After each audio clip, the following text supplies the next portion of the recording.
Mais pour Khrouchtchev, l'offensive continue. Il rend hommage à la révolution cubaine et dit « Maintenant, nous allons mettre un hérisson dans le slip de l'Amérique. » Avec Castro, il décide de faire installer des missiles nucléaires à 200 km des côtes américaines.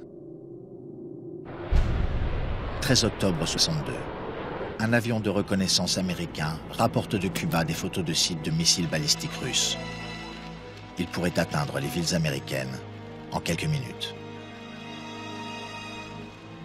Mais cet équilibre de la terreur avait déjà été rompu par les Américains. Le président Eisenhower avait fait installer des fusées balistiques nucléaires Jupiter en Turquie. Ces Jupiter sont proches de la frontière russe, encore plus près que les missiles soviétiques de Cuba, du territoire américain.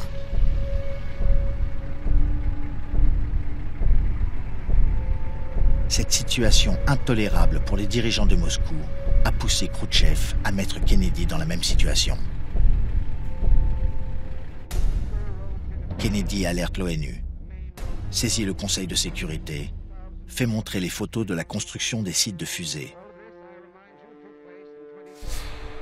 Les Américains sont convoqués. Leur président va leur parler.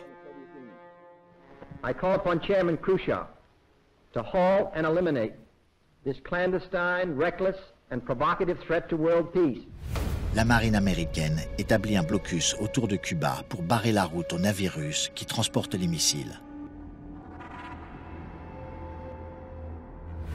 Mais soudain, 4 sous-marins nucléaires soviétiques font surface à l'intérieur du blocus.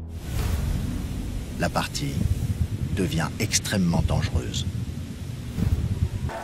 Sur les plages de Floride, les Américains renforcent leur défense, concentrent des troupes et mettent leur aviation en alerte maximum.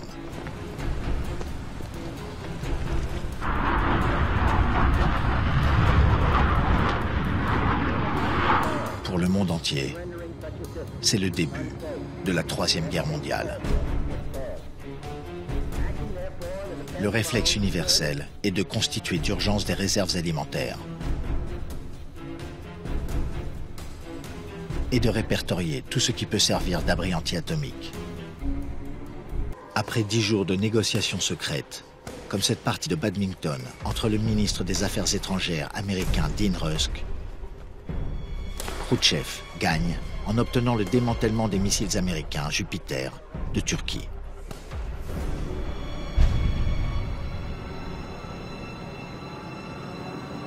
Comme s'il cédait à Kennedy, Khrouchtchev ordonne alors à sa flotte, le 28 octobre 62, de faire demi-tour avec les missiles soviétiques.